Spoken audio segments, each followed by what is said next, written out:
You would think 4 months in that they would have established cold chains, that organizations would have donated the fuel and the generators necessary to keep that refrigeration there. In the primary hospital, in all of Port-au-Prince, General Hospital, no, nowhere, except in the Promesse warehouse, which was all the hell loot way out of town. And we raced with the father in the back of the pickup truck late in the night after we'd finally gotten General Hospital, where Dr. Megan Coffey had accepted him. And she was running the infectious disease wing there, and primarily TB, I think. And so they accepted him, and then we went off and got this stuff, and it was just too late. And about 10, 12 hours later, he was dead. So that's a basic lack of coordination that is, it's neglect on the level of at least manslaughter. Sean Penn, the two-time Academy Award-winning actor and director, now manages a tent camp of 55,000 displaced Haitians in Petionville, a suburb of Port-au-Prince. By the way, yesterday we said the American Red Cross received $1 billion in donations for Haiti. They called us to say that was inaccurate. According to the American Red Cross, they collected $468 million. They say so far they've spent $148.5 million. But I do have to say, one of the complaints that we heard over and over again in Haiti is, where has the money gone? Not just the American Red Cross, but all of the money donated to NGOs, the aid organizations, the countries. People on the ground are saying they've seen very little in terms of recovery efforts. We'll have more with Sean Penn after break. Stay with us.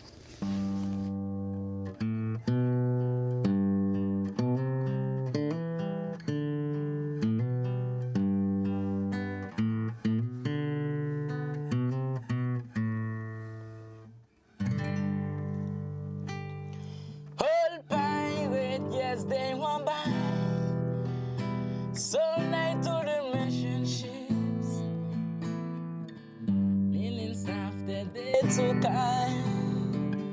from the band them lisping, but my hand was made small by the hand of the Almighty. We forward in this generation triumphantly. Won't you help to sing these songs of freedom? 'Cause all have baby head. Redemption song, Rosemont Jolisson, singing live in our Democracy Now! Studio. He came up from Haiti to the United States after the earthquake. This is Democracy Now!, democracynow.org, The War and Peace Report. I'm Amy Goodman. As we return to my interview with Sean Penn, we sat with him in his tent as he ran a Haitian refugee camp of over 55,000 people in Petionville in Port-au-Prince. I've heard over and over, I've heard from aid workers whose trips here were canceled. There just wasn't the money, that even the promised money then dries up when the attention is elsewhere, say BP, the Gulf of Mexico, or just the media only focuses on Haiti. If the money is dried up because of BP, then BP should pay for it. BP should come here with some of their money and put some in, because one of the things that people have to understand, this is because I know that there's been so much discussion on your show from the beginning, you in particular, who I think are a heroic person in the American media, and therefore in the world media, about all of the things that led up to war, that were the wars that we are still in now.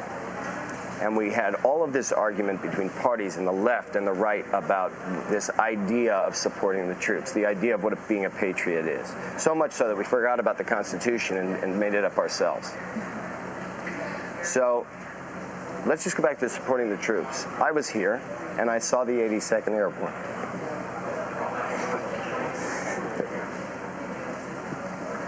This was the most significantly noble mission that the United States military has participated in since World War II. And they did it with so much courage and grace. There was no soldier that didn't know clearly if somebody desperate cursed them, that person had just lost 20 people in their family. And unlike the United Nations troops largely who still to this day sadly look like stormtroopers. They slung a rifle over their shoulder because that's what they do in the U.S. military. They didn't wear their helmets. They were there. They were open and talked to the people. And they personally cared. And they had a very clear, decisive mandate. And they did it. And one of the soldiers from right here at this camp is never going to walk or talk again because of cerebral malaria, because they didn't have time for some of the inoculations that those of us who had a few days to respond did. And they came in. So they had hard deployments in those wars that we as a country support. Our president supports now. And whether you like that war or you don't like it, that's their job. They went there. So How they do you were. feel about it, So they were. I think Afghanistan is a ludicrous exercise. And one of the reasons is because there is a for America productive exercise right here. Imagine Haiti this way. First of all, if all that their investment was, and all our investment, because we got to pay the Department of Defense back for what they did here. Don't think that because we funded the Department of Defense that we don't have to pay them back again, because that's the way it works. So now you have a war here. You got a surge coming with storms, but no face to hate, no country to roll at, no natural resources, and the faces here are black. And that's why there's other things. There's natural resources that are in balance over there. There's all of that stuff, and that's not some lefty conspiracy theory. That's just bottom line facts, and both sides that play in the money know it. And everybody else, and everybody gets manipulated, and it's really simple. So then here, what's really simple is that if an American buys an energy-saving light bulb and turns it on, they're frustrated at how long it takes to heat up. These people most of them never had electricity. You give them an energy-saving light bulb, they're going to invite their friends and neighbors over with glee to watch it go. And in a country like that, you bring that kind of manufacturing here, and you build that technology here. In 10 years, you'll have a showplace that will turn the American companies in green technologies into the Silicon Valley of the 80s and 90s.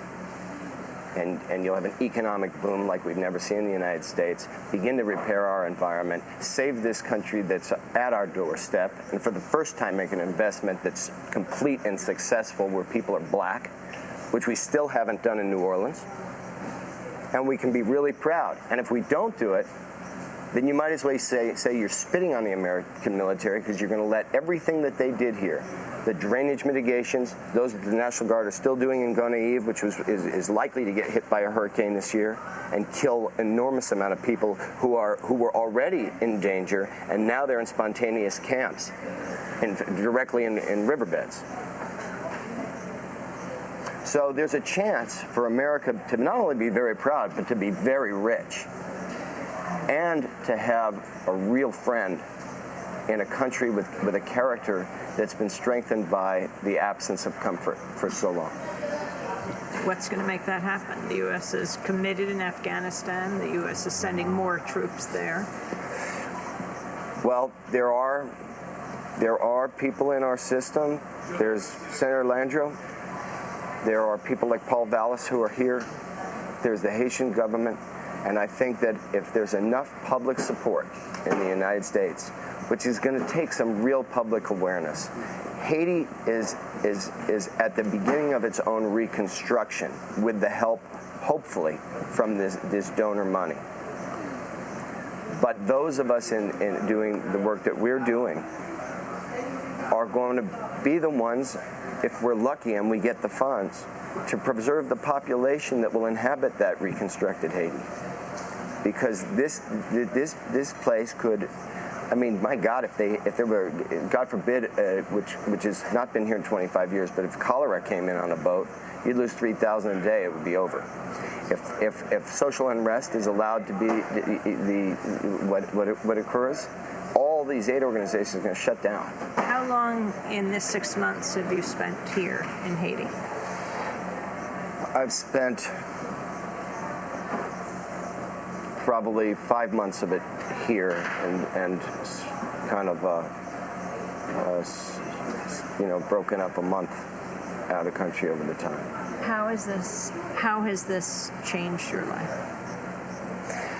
Well, one of the things when a lot of times when people go back, I'll hear from them by